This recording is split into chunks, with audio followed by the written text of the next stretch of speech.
Se você está gostando do nosso conteúdo, se inscreva no canal e deixe o like. E não se esqueça de comentar no vídeo de que cidade você está nos assistindo, para assim a gente saber até onde o nosso vídeo está chegando. E agora, vamos ao relato de hoje.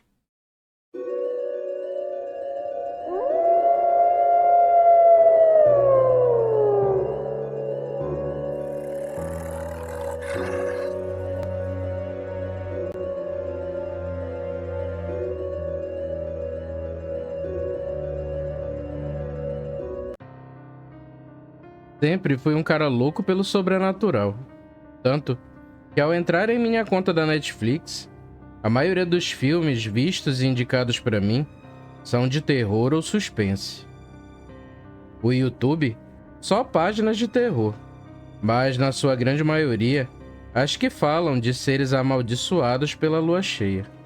E espero que um dia algum deles contem algo sobre alguma aventura minha, ou encontro com um exemplar licantropo. Por ter esse hábito meio nerd de ler livros e ver muitos filmes, meu círculo de amizade é composto por pessoas iguais a mim, meu amigo de infância Júlio e minha namorada Lúcia. Equipe sempre pronta para achar novidades sobre o tema. E foi Lúcia que me ligou empolgada, numa quinta-feira à tarde, para me contar sobre uma notícia que ela havia visto na TV, sobre um caminhoneiro que quase perdeu a vida ao encontrar um monstro em uma de suas viagens. E foi aí que a tal aventura se iniciou, infelizmente.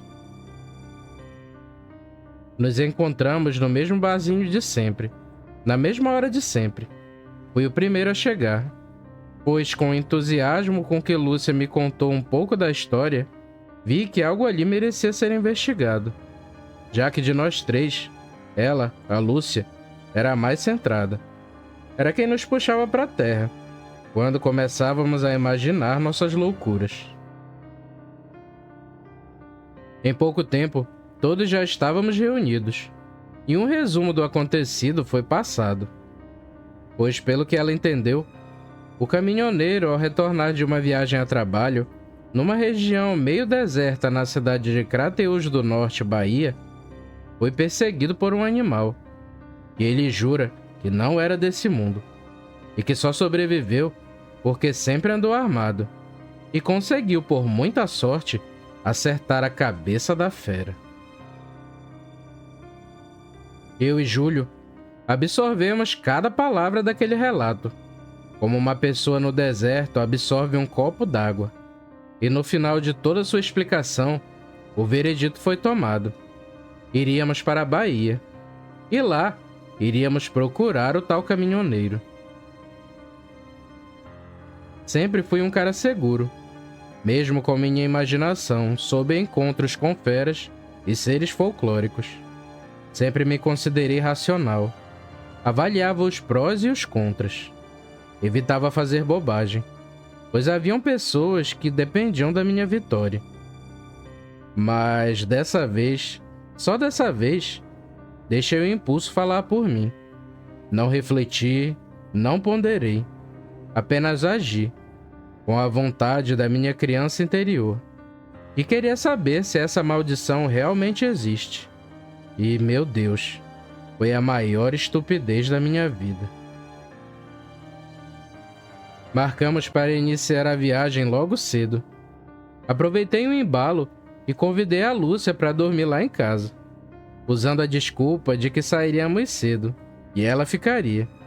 O mais lógico era ela dormir lá em casa, para não ser necessário eu ir até a casa dela para buscá-la.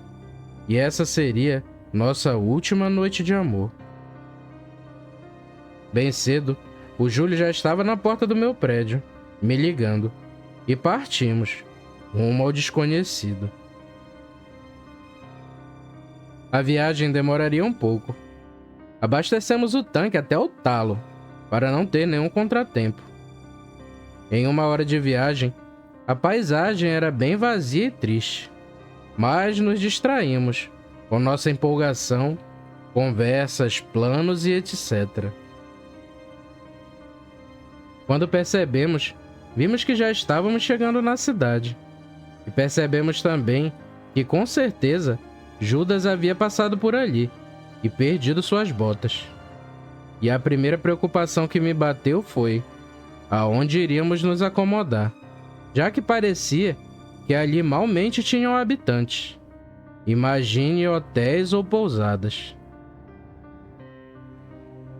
Ficamos um bom tempo pensando em como sair daquela situação, até que observamos que tinha um boteco do outro lado da rua. E como o boteco é sinal de bate-papo e troca de informações, por que não tentar obter informações ali, de como se acomodar e alimentar naquele fim de mundo? Ao chegar no recinto, percebemos que, na maioria, os clientes eram velhos e mal encarados.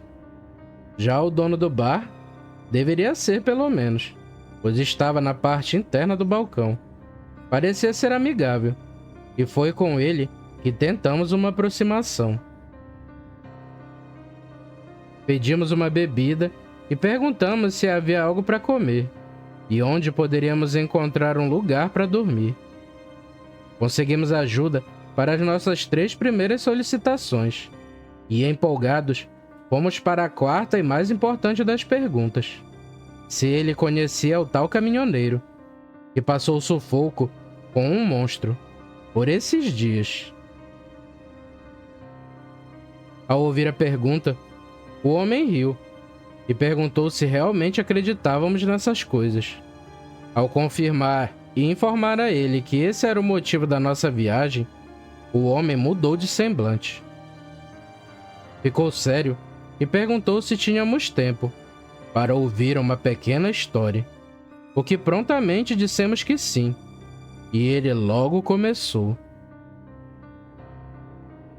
Esse homem que vocês estão procurando é o Orlando, meu irmão caçula.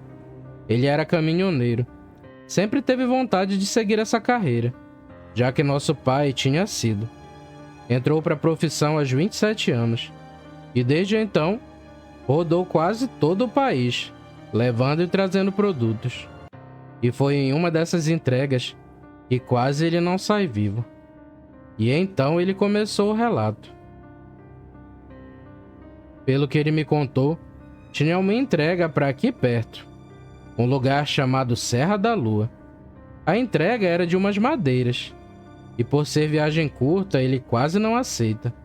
Porém, por conhecer o dono da remessa e ter combinado um preço atrativo, ele acabou aceitando. Entretanto, no meio do acerto, houve um pedido meio estranho da parte da pessoa que iria receber, e a entrega deveria ser realizada até às 3 da tarde. O motivo não foi bem explicado, mas foi bem ressaltado. E o mesmo, com essa pulga atrás da orelha, lá foi ele, se guiando pelo GPS, já que mesmo sendo uma localidade próxima, nunca havia estado lá, e tinha conhecimento que era um lugar pouco visitado, com quase nenhuma casa e só com algumas empresas. Acreditando na tecnologia, ele foi seguindo o que o GPS mandava. Havia iniciado a viagem 1 hora antes do combinado, já para não ter nenhum contratempo, pois não conhecia o caminho. Só que tem dias que parecem noites, e após algum tempo rodando naquelas estradas vazias, percebeu que algo de errado não estava certo. Ele verificou que passou 2 vezes pelo mesmo ponto de ônibus como a propaganda de um famoso refrigerante de cor vermelha. Parou o caminhão, aguardou para ver se alguém passava para tomar uma informação. Olhou para o relógio e viu que já eram 2h50. Resolveu subir no caminhão e arriscar a sorte. E foi nesse momento que, ao ligar a ignição, viu um velho em uma carroça. O coração palpitou. Talvez desse tempo para realizar a entrega que ele já pensava desistir. Desligou novamente o poçante, aguardou o idoso se aproximar e procurou informações de onde ficava a madeireira. O velho disse que ele estava a menos de 5 quilômetros da empresa, e era só seguir reto, pegar a primeira direita, depois duas esquerdas, e novamente uma direita, e estava na porta dela. Com um novo ânimo, ele seguiu, e seguindo a orientação do velho, chegou às 3h45. A portaria não queria receber. Os peões não queriam descarregar. Se olhavam com surpresa por uma entrega ter chegado naquele horário. Depois de muito insistir, e mesmo com a promessa de uma folga e hora extra, apenas 3 empregados aceitaram ficar para descarregar. Orlando ficou encafifado com a situação, sem entender o porquê dessa agonia com o horário, e percebeu que às 5 em ponto, os outros empregados largaram o serviço, e ficou sabendo que os que ficaram ainda fizeram um acerto para dormirem na empresa. Portanto, com a quantidade reduzida de pessoas para descarregar, ele mesmo teve que ajudar, e o serviço só terminou às 6h30 da tarde. Ao se aprontar para pegar a estrada para a volta, foi abordado pelo segurança, e perguntou se não era melhor ele passar a noite ali, pois a estrada àquela hora era mal iluminada, e para quem não a conhecia, tinha grande possibilidade que se perdesse. Orlando sempre foi destemido, típico de filho caçula, e não seria uma estrada deserta e escura que o faria pernoitar longe de casa. Antes de cruzar o portão da empresa, foi perguntado a ele se ele teria alguma arma no caminhão. Ele afirmou que sim e que não se preocupassem. Mostrou o 38 que pertencia ao nosso pai e mais uma vez ficou intrigado, com um olhar de aflição, e teve a impressão de que algo não tinha sido dito pelos seguranças daquele lugar. Mas ele já estava acostumado com a estrada.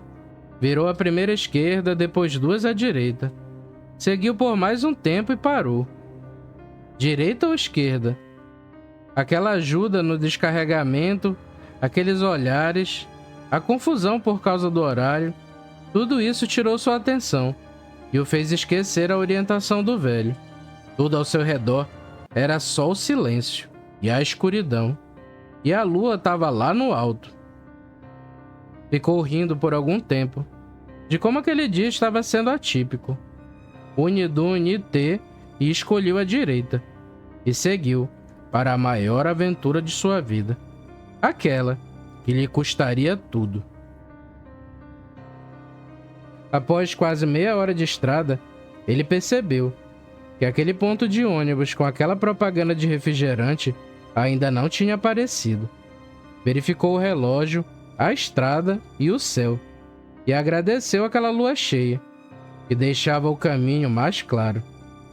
Se ele ao menos soubesse o que ela significava, porque postes de iluminação, nem pensar. Resolveu parar e tentar se situar. Desceu do veículo e rezou para ter a mesma sorte de mais cedo, e encontrar alguém para tomar orientações. Foi nesse momento que ao longe ouviu um uivo, que parecia mais um lamento.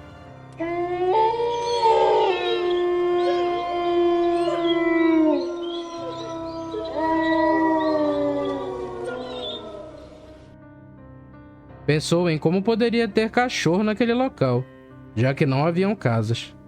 Mas esse pensamento logo se dissipou. Haviam coisas mais importantes com que se preocupar. Aproveitou para verificar a situação do caminhão, já que a carga pesada e aquela estrada que há tempos não recebiam nenhum tipo de melhorias poderiam ter causado algum dano.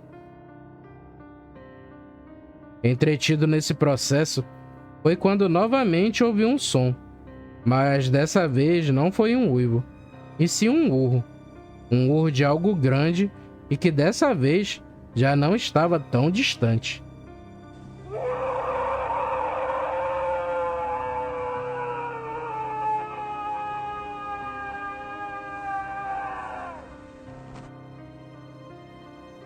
Agora, tudo que antes parecia importante perdeu lugar para uma única urgência.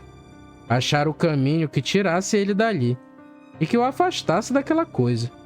Entrou no caminhão, fez uma pequena oração e pediu a São Cristóvão, seu padroeiro, que o guiasse. Após aquela pequena oração, algo acendeu em sua mente e percebeu que a escolha da estrada da direita foi a escolha errada. Fez a volta e havia esquecido os uivos e urros, pois a sensação de que tudo daria certo o havia acalmado. Ele chegou na interseção e pegou dessa vez a esquerda e, olhando para o lado de fora, notou que a paisagem dessa vez era conhecida e, ao passar pelo ponto de ônibus, a certeza o relaxou. Porém, algo destoava, pois do seu lado direito, algo parecia vir acompanhando seu caminhão. Ele ficou na dúvida se estava enxergando aquilo mesmo, mas dava para ver algumas partes da vegetação baixando. Olhou o velocímetro e estava a 40 por hora, e achou meio estranho algo conseguir acompanhá-lo nessa velocidade, e ainda estando dentro de um matagal.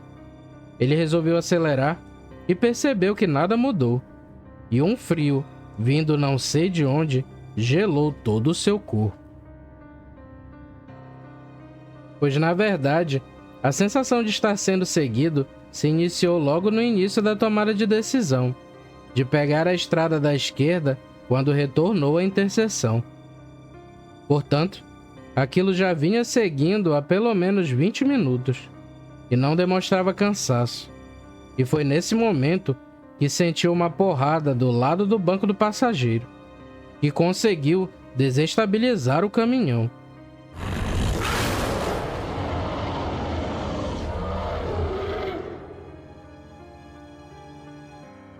Ele acelerou ainda mais, só que mais à frente havia uma curva um pouco fechada, e quando foi lembrada por ele, já estava em cima, só dando tempo de reduzir a marcha para não cair do barranco.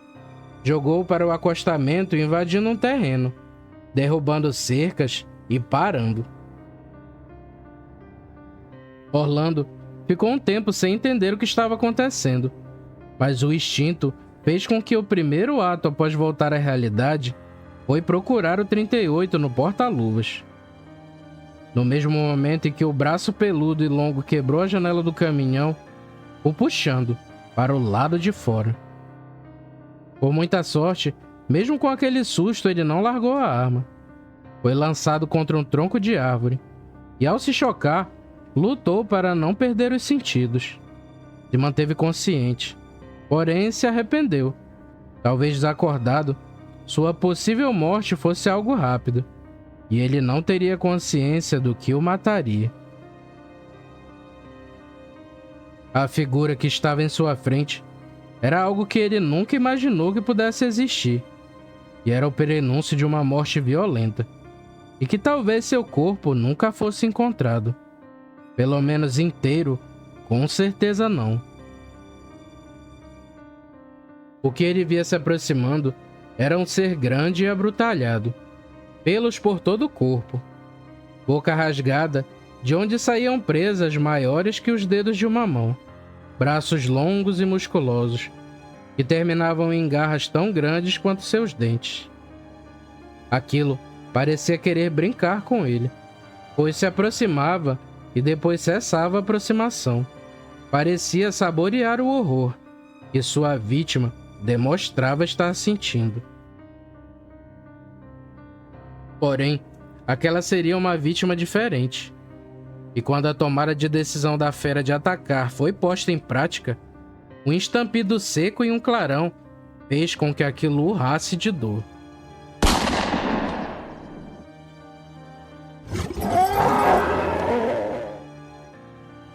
Aquele 38 com munição reforçada era um trunfo que aquela fera não esperava. E ao receber aquele disparo na lateral de sua cara, o fez retroceder e sair arrancando cercas e urrando de dor, deixando para trás um Orlando no chão, agradecendo agora a todos os santos e decidindo encerrar sua vida de caminhoneiro. Ao término daquele relato, nos olhamos. O dono do bar sorriu e disse: espero que tenham se contentado e tomado juízo. Nem sempre as coisas acabam do jeito que planejamos. Vocês ainda são jovens. Amanhã tem ônibus partindo para outros campos. Terminem suas férias em outro lugar. Após isso, agradecemos, pagamos o que consumimos e voltamos para o carro. Entramos e nos olhamos por alguns segundos, tentando absorver tudo aquilo que nos foi contado. Procurei o GPS e mentalmente acho que todos pensamos a mesma coisa. Ah, que se exploda! Pois quase em tom uníssono, falamos. Coloca a Serra da Lua aí. Só que, infelizmente, apenas um de nós voltaria daquele lugar.